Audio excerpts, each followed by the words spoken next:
Estamos iniciando mais um programa Café com Letras Podcast. Hoje recebendo aqui nos nossos estúdios a escritora Laura Rangel. Inicialmente eu convido para fazer um brinde do nosso café, que é o Café com Letras.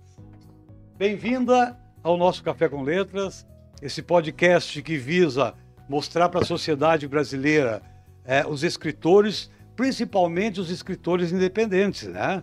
Que tem um pouco mais de dificuldade para fazer a sua trilha até até publicar o livro e colocar à disposição dos leitores. Então seja bem-vinda, Laura Rangel, no nosso podcast. Muito obrigada, Itacir.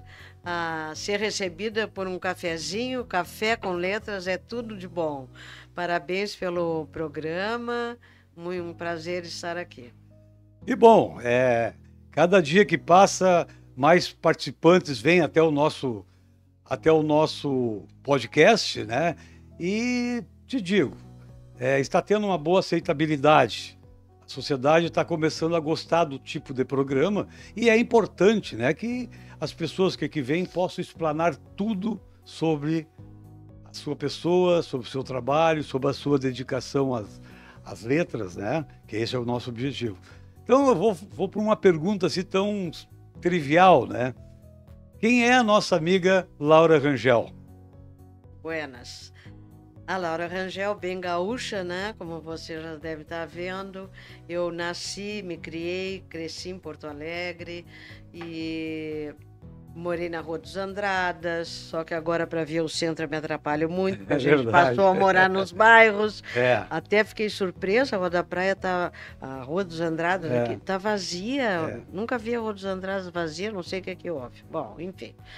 Mas aí eu me criei aqui, depois fomos de muda da Rua dos Andradas para Dom Pedro II, que recém estavam abrindo para uma casa que meu pai comprou.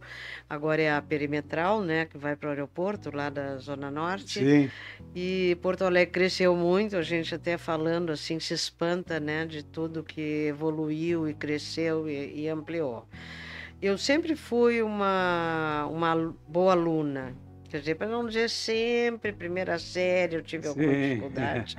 Era muito pequena, muito mimada e muito protegida. Eu cheguei numa primeira série, eu fiquei um pouco perdida. Depois meus pais procuraram uma escola muito nova, muito moderna, que tinha na época ali no Moinhos de Vento. Era a Escola Nacional, que se chamava, que depois, hoje é o Instituto Piratini, que foi vendido para o Estado, né? Naqueles tempos, idos tempos. Claro. E aí eu estudei ali um pouco, depois veio a minha adolescência, eu fiz meio ano de Bom Conselho, mas aí vieram as artes da adolescência. Eu pegava o carro do meu pai, saía dirigindo por todo Porto Alegre, e aí disse, não, tem alguma coisa errada aqui, vamos dar um corretivo nessa mocinha que está muito, muito se achando. Aí tinha de novo uma escola nova em Porto Alegre, que eram chamadas Cônigas de Santo Agostinho, uma escola de umas irmãs francesas, não é?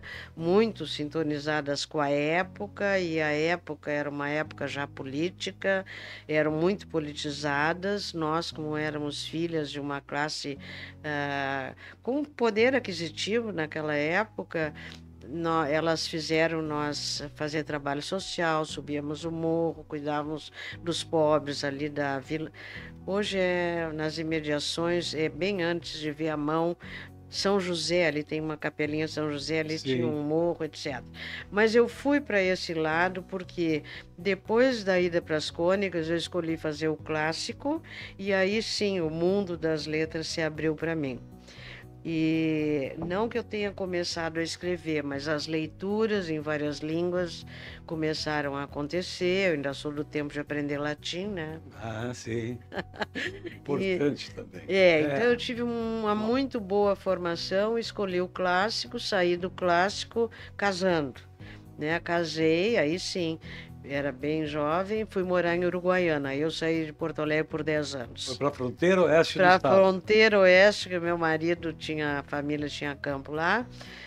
E me saí muito bem na vida fronteiriça e de galpão e de cozinha e uma Sim, coisa muito das minhas raízes, parte mãe. Meus sim. avós tinham, minha avó materna teve fazenda.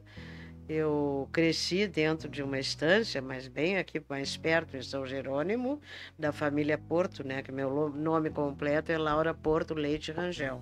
Ah, sim. Rangel era meu pai. Sim. Depois de casada, o meu sobrenome era Crespo. Depois de separada, voltei ao meu nome de solteira.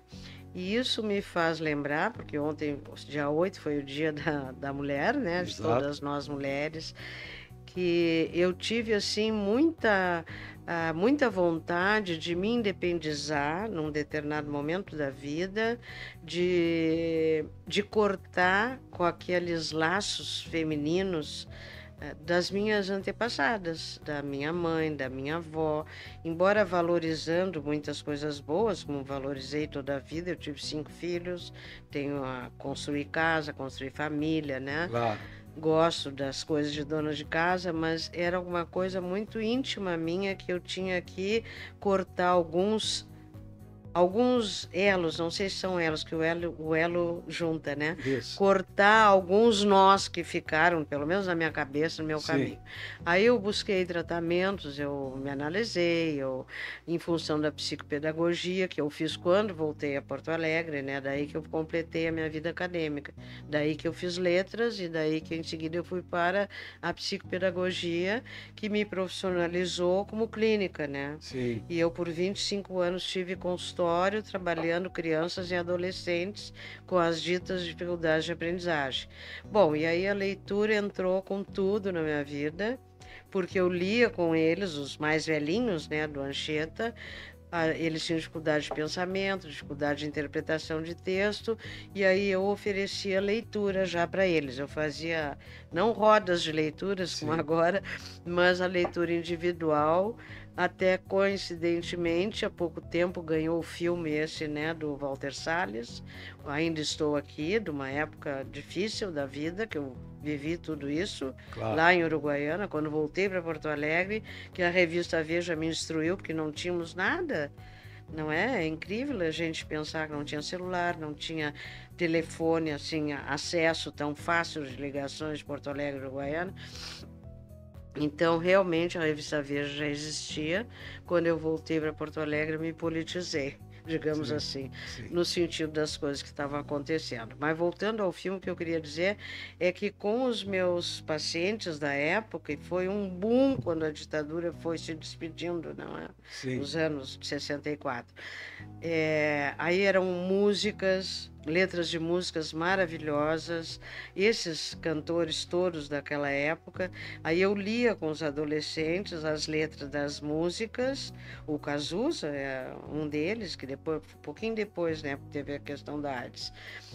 Mas antes um pouco, eu li o Feliz Ano Velho, do Marcelo Rubens Paiva, com alguns dos adolescentes que eu trabalhava, né? Sim. Então eu já conhecia a escrita dele, a história dele, etc., do livrinho que eu li com os adolescentes. Que bom. Enfim. E com toda essa bagagem, esse conhecimento, quando decidiu a ser escritora? É verdade. Porque chegou um momento que tinha que escrever, não era só ler. Aí quando chegou este momento? Pois olha, o momento foi chegando. O momento foi chegando porque eu já sentia a necessidade de me expressar escrevendo. Claro. Mesmo mãe, com 5 filhos, etc. Eu morei muito tempo, quando voltei de Uruguaiana, na Zona Sul. Então a gente ia para os clubes da Zona Sul, tal, levava as crianças brincavam e eu levava sempre um caderno e um lápis. Lápis não, caneta. E aí eu ia fazendo meus poemas. Eu tenho um cadernão guardado até hoje, que foi ali as páginas dos meus primeiros poemas, mas isso lá na década de 70, né? 70, sim, 80. Lembro muito de ler as páginas do Correio do Povo com as crônicas. Crônicas. Lembro os poemas da Lia Luft. Eu conhecia a Lia Luft no Correio do Povo. No Correio do Povo, exatamente. Depois outras conhecidas de hoje, que até conheço, estão por aí, sim, assumiram, né, uma página do jornal, que era cultural, escreviam. Eu mandei um texto para esse jornal, quero ver se eu consigo achar. Outro dia eu vi que ele estava lá, mas agora me deu um branco onde é que ele anda. Às vezes é interessante publicar, né? Dia tal, na data tal, no jornal Correio do Povo, foi publicar. As pessoas gostam de saber sobre isso. De saber, porque é história, né? É história, a história vida da individual. gente é história, né? Aí eu comecei a escrever nos cadernos e levei tempo a chegar no livro. Sim, pois é. Levei tempo.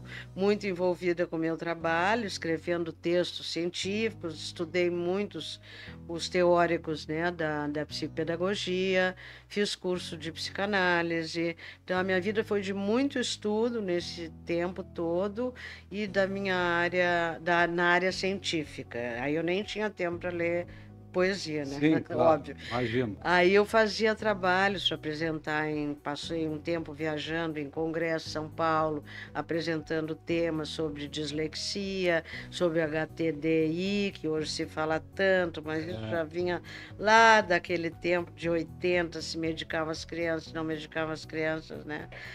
Então, uma coisa assim, que a gente trabalhava muito isso e atendia as crianças com dificuldade de escrita, inclusive, aprendizagem, né?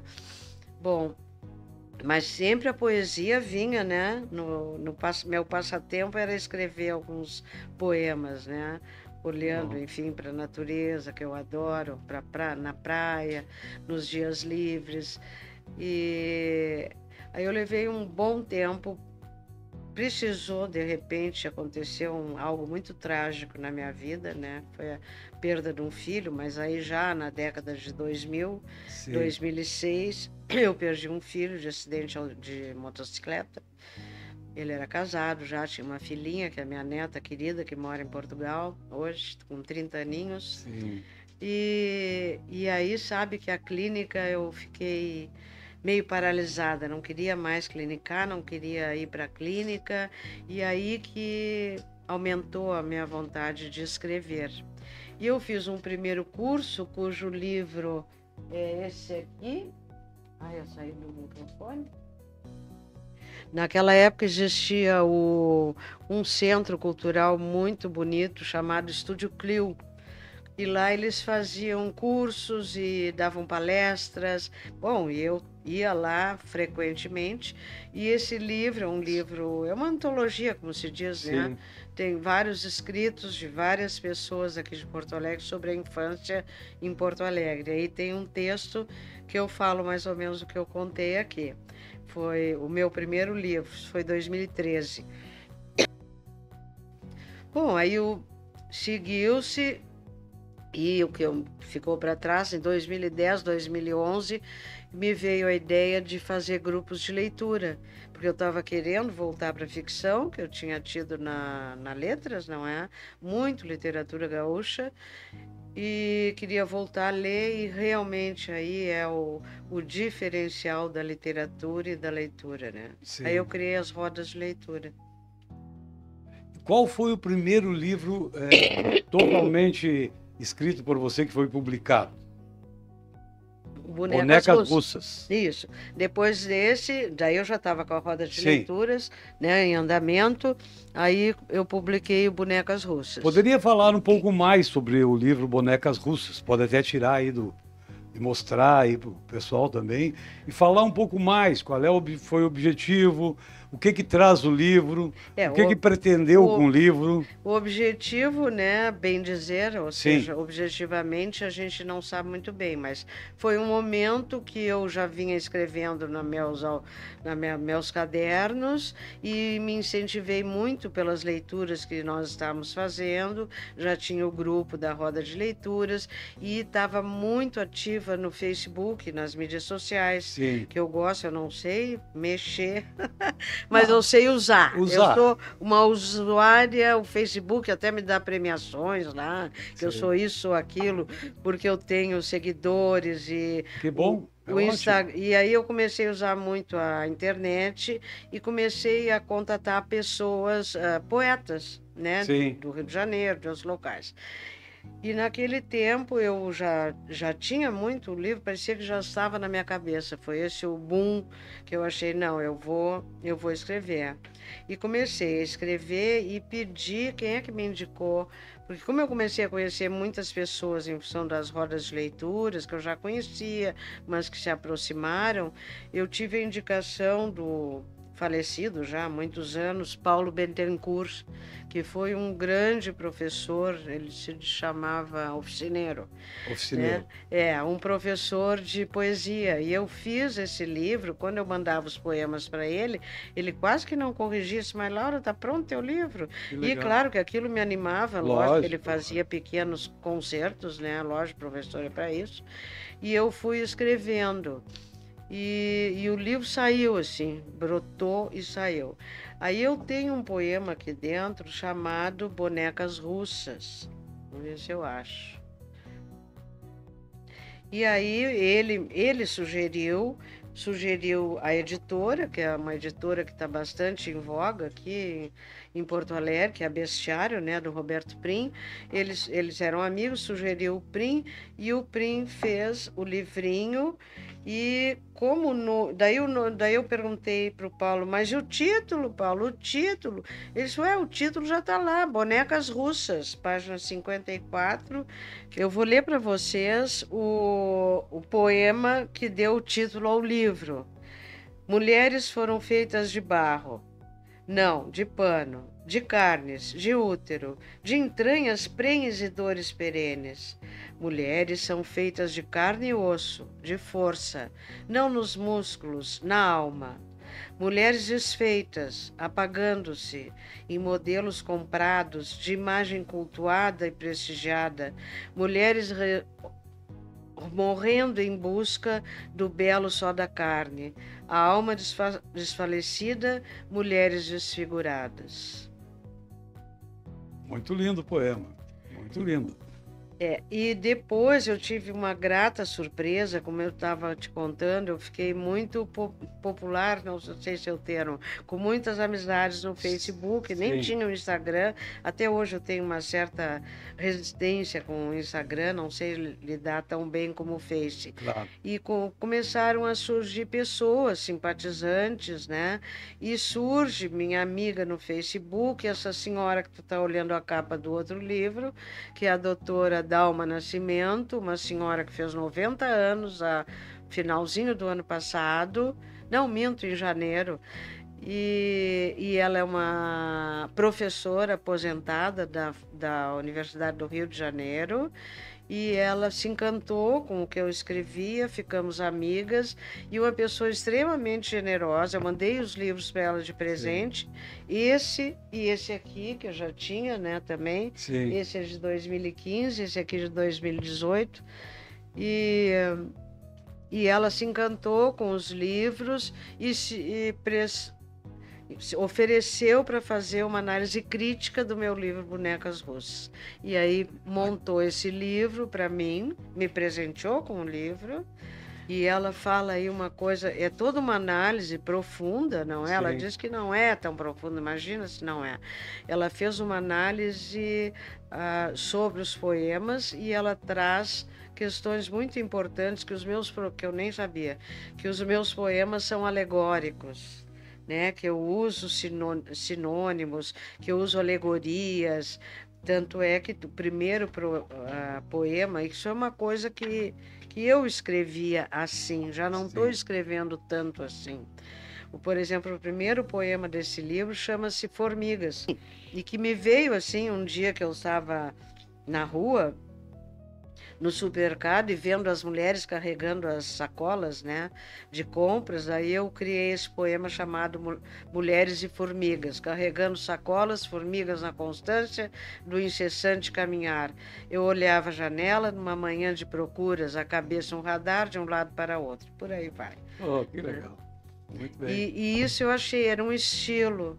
E também queria dizer que é uma descoberta minha agora, porque eu estou escrevendo um novo livro de memórias e poemas. Sim. Tá? Intercalando as minhas memórias com poemas, que tem a ver com a vida, né, de uma mulher, enfim, do século 20, 21, não é? Que já casou, que teve filhos, que tem tive 5 filhos, perdi um, tenho 4 filhos, tenho 4 netos, a mais velha está com 30 anos e um pequenininho de 3 aninhos.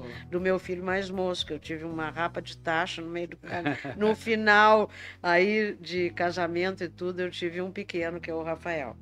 Então, eu tenho uma família que eu adoro, são maravilhosos meus filhos, graças a Deus, e me deu netos muito bacanas, tenho essa gratidão, essa felicidade, mas eu segui muito o meu caminho, né, como mulher, e isso foi uma coisa, claro, sempre tem algumas coisas que não ficam tão perfeitas, tão maravilhosas, né? Sim. Porque é muito difícil tu sair do casa de pai e mãe, depois ir para construir família com o marido, que também era muito novo, né? E na época também. Na época, também embora era o Brasil que vai para frente. Lembra desse slogan? Lembro, sim. Não me lembro de quem era, mas se ouvia isso, né?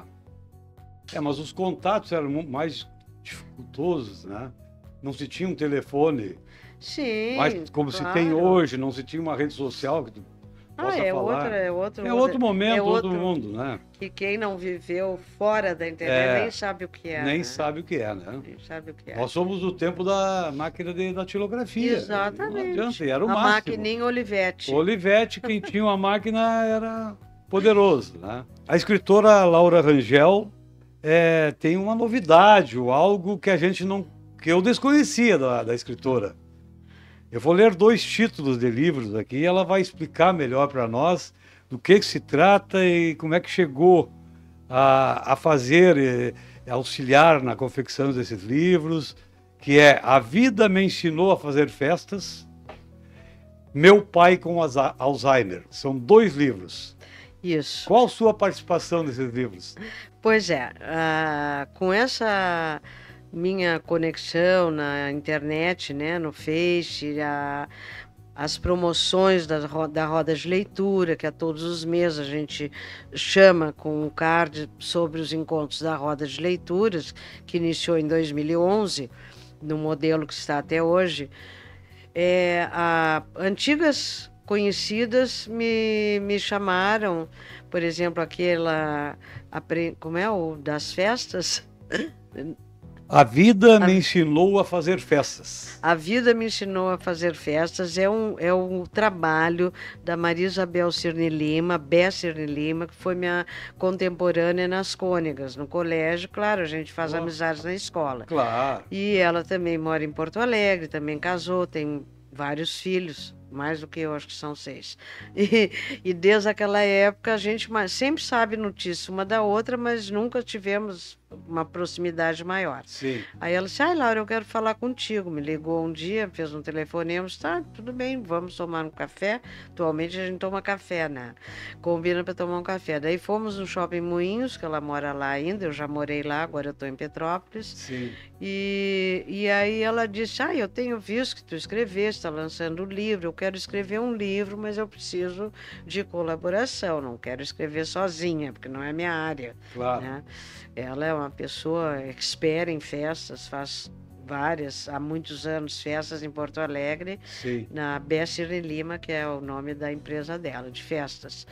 E aí nós começamos, isso foi em 22 ou 23, foi final de 22, em 23 eu comecei, aí parei tudo que era meu, daí foi praticamente meio ano, mais um pouco.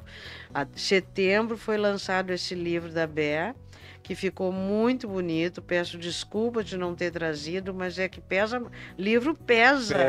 Meu Deus, mas não pesa o quanto vale, né? É verdade, verdade. Isso é uma pena. Enfim, o livro ficou muito bonito, com uma capa bonita também, que eu achei um editor, foi editado aqui em Porto Alegre, e ela ficou muito satisfeita, e o livro foi lançado em setembro, esse da Maria Isabel. E eu sou, como se diz no inglês, ghostwriter, né? Sim.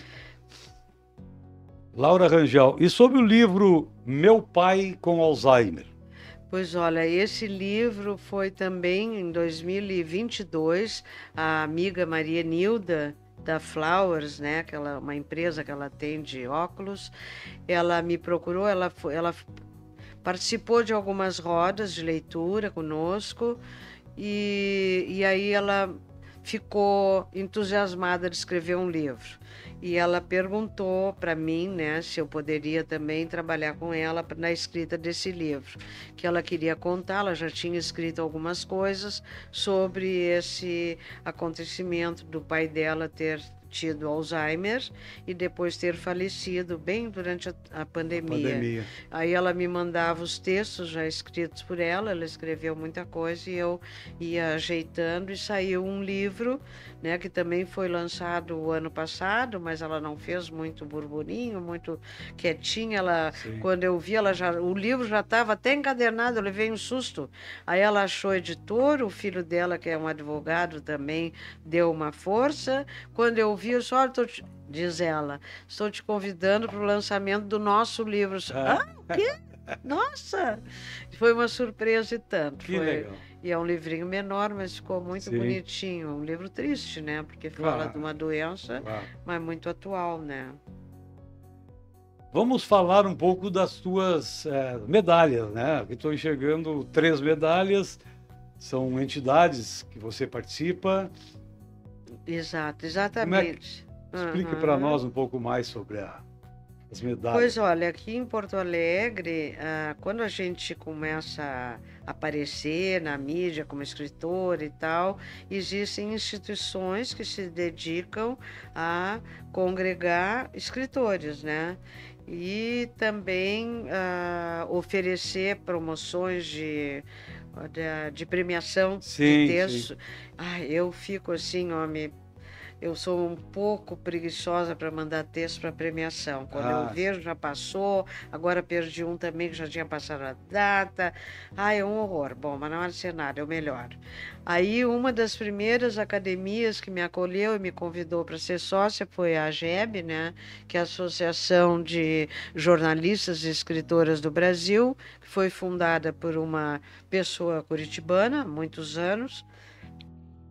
Fazendo quase 100 anos já da AGEB brasileira, e eu fui convidada a participar, daí recebi troféu, aí que eu entrei, daí é muito interessante que a gente começa a conhecer as pessoas que transitam na área, né? Que é uma área específica de escritoras em Porto Alegre, assim como tem tantas outras academias. Mais adiante foi a ALB, né? Que é a Academia de Letras do Brasil. Eu sempre troco com a Academia Literária de Letras do Rio de Janeiro. Academia de Letras do Brasil, e também me convidaram, entrei. E por último, em 24, essa nova academia, que também tem em todo o Brasil, que é a ABARS, que é a Academia Brasileira de Artes aqui do Rio Grande do Sul, né, do Brasil. Artes e letras, né? Artes e letras. Aqui fazem muitas, como é que eu vou dizer? Nessa aqui a gente não paga associação, mas elas fazem inúmeras chamadas para lançamento de livro. Agora já tem mais um que eu vou mandar textos, que é uma antologia que vai sair em Portugal, outra vai sair no Rio de Janeiro. Então a gente está sempre nesse movimento enviando textos para essas academias. Mas é uma forma de divulgação, né? Sem dúvida, sem dúvida. A gente tem que apoiar esse tipo de coisa, porque o escritor independente ele é sofrido, né? Então, desta forma aí, um pouquinho de cada um acaba fazendo uma obra interessante. Entendeu? Acho que sim, eu acho que promove muito. Promove. Né? Bom, tu és escritor também, sim, né? Sim, claro. Tá ali, ó. Temos aqui o nosso livro. Exatamente. São contos, é literatura, é ficção?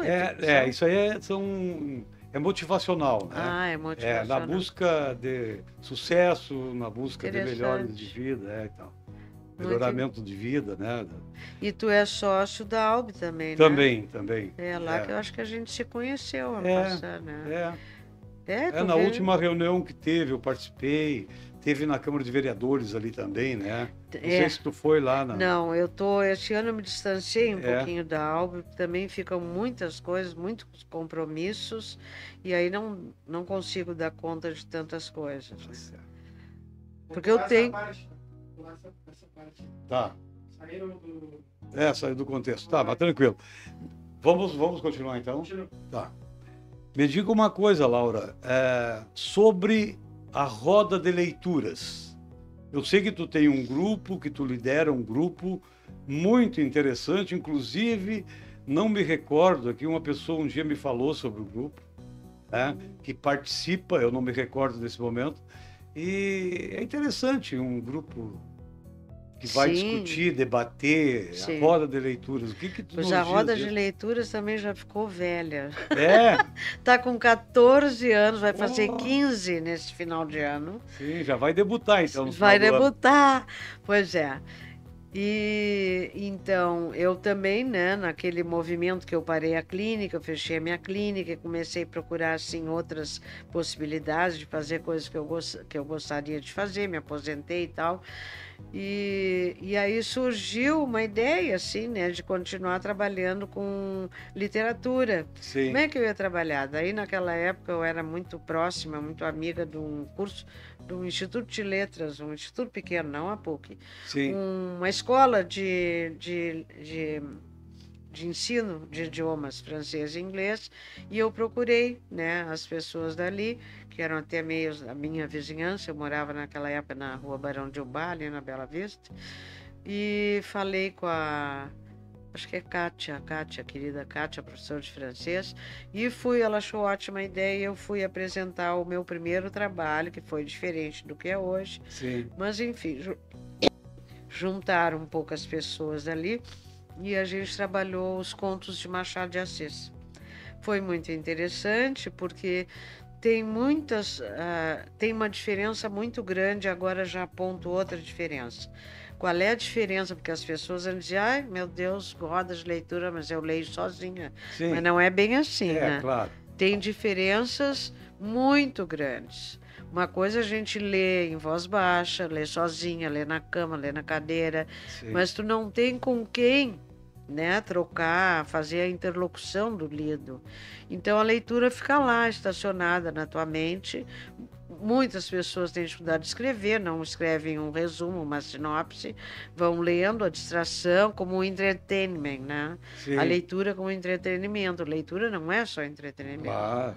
Leitura é cultura, leitura é desenvolvimento da linguagem, todos aqueles itens que os professores pedagogos sabem muito bem, né?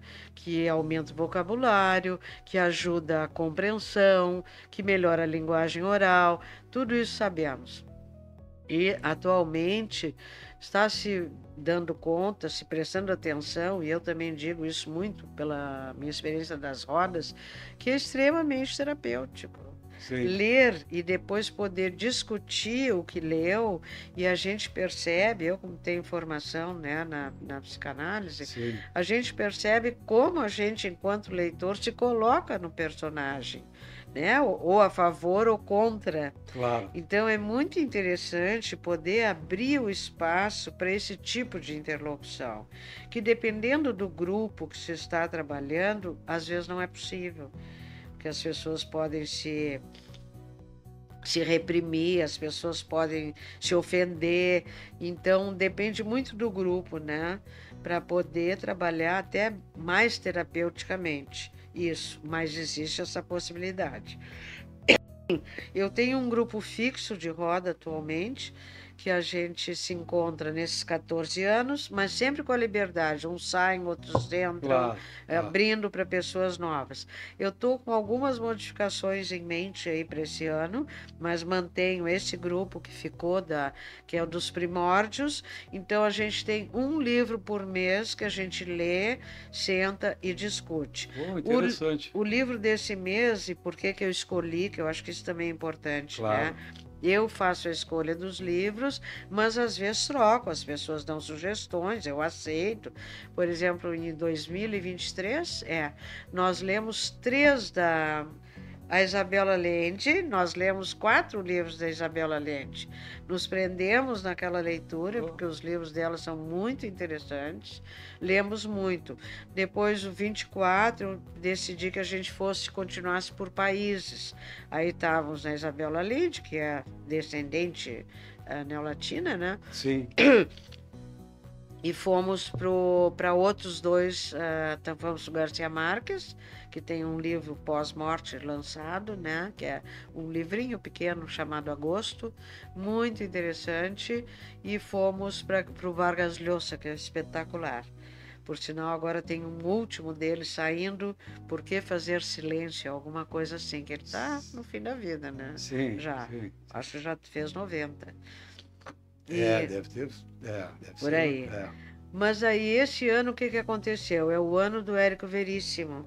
Homenagem ao Érico Veríssimo pela data, por acho 130 anos, parece, do nascimento, que a associação aqui do Rio Grande do Sul, né, de escritores do Rio Grande do Sul, está comemorando e homenageando, acho que na PUC vai ter alguma coisa. Aí eu pensei, bom, vamos então vir para o Rio Grande do Sul, não necessariamente pegar o Érico, mas aí surgiu a ideia de um participante, uma novidade que surgiu um participante homem, gênero masculino, que sempre são só mulheres. Sim, normalmente, né, as mulheres. E ele sugeriu, e eu, como é a primeira vez que ele estava no grupo, que foi agora em fevereiro, o nosso encontro, que a gente leu bem interessante o livro. Ele disse, eu estou lendo Os Ratos. Disse, mas então vamos pôr. Já fiz a ligação com o Érico Veríssimo, né, que o Machado é um pouquinho anterior ao Érico, né? Sim. E é nosso aqui de Porto Alegre. Eu tenho pessoas, amigas, conhecidas que conviveram com Dionélio Machado, e eu tinha comprado o livro Os Ratos num evento que teve, aqueles eventos que tem na praça ali, no Chalé da Praça, né, que são eventos daquele deputado Adel faz. Sim. E ali estavam os netos, ou bisneto dele, e eu comprei esse livro, Os Ratos. Que legal. Então, assim, surgiu esse estar no Rio Grande do Sul, que eu acho que é muito importante, né, para a gente poder rever. Aí já me mandaram reportagens do Sul 21, do jornal, falando da casa dele. Ele morava em Petrópolis, onde eu estou morando agora, e um parente dele, eu acho que deve ser um neto, já entrou em contato comigo. Sobre a nova obra que está saindo do forno, né? Que a gente está sabendo, ficou sabendo aqui. Ela vai ser publicada ainda esse ano, vai para a Feira do Livro de Porto Alegre. Qual é a situação? Sim, esperando, né? Esperamos. Eu espero, né, poder dar um pique maior agora nesse novo livro. E já estou procurando, enfim, editoras. E é um livro... Eu estou achando interessante porque ele vai ter poemas, mas também tem narrativa, que a primeira não é ficção, são memórias, né? Sim. Memórias, um título talvez seja Meu Percurso de Vida, Histórias e Poemas, alguma coisa por aí. Tá bom, né? Que bom. Então vamos ter surpresa no livro ano, novo da escritora Laura Rangel, na Feira do Livro. Precisamos, se Deus quiser. Que bom, que ótimo. Isso. Nós já estamos chegando ao fim do nosso podcast, né? Eu queria que deixasse para os nossos ouvintes aí, qual o teu escritor favorito? É uma pergunta que tem que ser feita a todo escritor que vem aqui, né? Claro. Muito difícil, porque eu acho que a gente não tem um escritor favorito, né?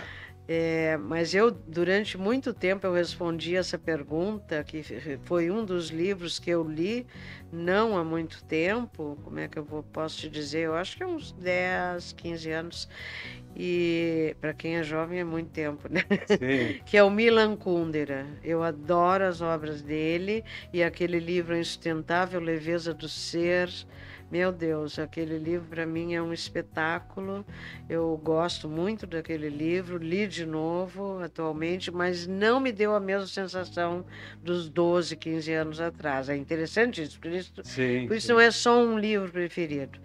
E atualmente eu tenho lido muitos livros da Carla Madeira, que é uma escritora nossa, brasileira, premiada, eu acho que foi o Jabuti que ela ganhou no Tudo é Rio, e nós lemos um na roda do ano passado, também dela, não foi o Tudo é Rio, Tudo é Rio eu vou ler esse ano, que é espetacular, e a gente sabemos que temos que levantar a bandeira de mulheres escritoras, porque a gente começou muito depois dos homens, claro, por vários motivos que sabemos, e o feminismo conta tanto, né? Com um pouco de exagero até, mas eu acho que as mulheres a gente tem que privilegiar. Tanto que a Roda, durante muito tempo, só leu mulheres. Eu comecei a ler, naquela época a gente estava lendo Virginia Woolf, começamos com as inglesas, depois fomos para as africanas, lemos as africanas também, com moradia já na Inglaterra. Chimamanda é uma mulher espetacular que escreveu muito, fala sobre feminismo, uma africana que casou com nova-iorquino, se não me engano. Então a gente já fez vários percursos por mulheres escritoras e famosas atualmente. Mas agora eu liberei, tenho vontade de ler escritor homem, tudo bem, a gente vai pela obra, pela história, sem problemas, mas já fomos muito frenéticas, assim, só mulheres. Para encerrarmos hoje o nosso podcast, né, eu vou deixar mais uma pergunta, um questionamento à escritora. As suas palavras para motivar novos escritores. A juventude está aí, tem gente querendo escrever, não sabe como iniciar. Quais suas palavras como uma escritora antiga, uma escritora com base, para os novos escritores que surgem ou querem se tornar escritores? Bom, a primeira coisa, assim, a queima-roupa ninguém é escritor, eu acho que é muito difícil ser escritor se não é leitor. Eu acho que ser um leitor precede o ser escritor, não é? Também não cheguei a falar, na infância eu lia muito naquela época, os gibis e os livrinhos de história que tinham nas bancas de revista, né? Primeiro, eu acho que é ser um bom leitor. E aí eu falo com os professores, os pedagogos, os psicopedagogos que também trabalham muito bem isso, que a leitura é algo muito sensível, é alguma coisa que bate muito na subjetividade da pessoa, na afetividade, e não é só gostei do livro ou não gostei do livro, eu acho que tem que ser mais observado o processo de leitura e não dirigido no sentido de tem que ler tal livro, né? Por exemplo, a leitura vestibular. Bom, já é um outro momento que tem que ler mesmo para prestar vestibular. Sim. Mas eu digo assim, tem uma disparidade até hoje no ensino, no meu entendimento, entre as crianças pequenas de jardim e maternal, onde a literatura é extremamente incentivada e os bons escritores de literatura infantil são muitos, aqui inclusive, né, no Brasil. E depois parece que dá um vácuo, ficam os alunos, né, das quinta, sexta, sétima, oitava série, ficam assim, ou não gostando, ou o professor não é um leitor. Eu acho que é fundamental o professor ser leitor, para poder passar, porque a gente passa sentimento, a gente passa bem-quereres e mal-quereres, não é? Pela pele, então não adianta querer que o aluno leia se a gente mesmo não é um bom leitor, né? É complicado isso. Que bom, tivemos uma aula hoje aqui, né? Imagina. Nosso Café com Letras agradece. O pessoal que está nos ouvindo, vai nos ver no YouTube, né? Agradece as palavras, assim, que foram muito interessantes as suas colocações, sabe? Foi um dos melhores programas que nós fizemos aqui no nosso... Muito obrigada, eu que agradeço podcast. a escolha, né, o convite. Estava um pouco preocupada hoje com esse resfriado aí, mas enfim, eu acho que também gostei, agradeço muito a deferência do convite. Encerramos aqui então o nosso podcast Café com Letras. Encerramos aqui o nosso podcast Café com Letras de hoje, que entrevistou a escritora Laura Rangel. Quero que você se inscreva no nosso canal do YouTube, siga-nos nas redes sociais, @Café com Letras Podcast. E para encerrar, um brinde novamente com o nosso Café com Letras.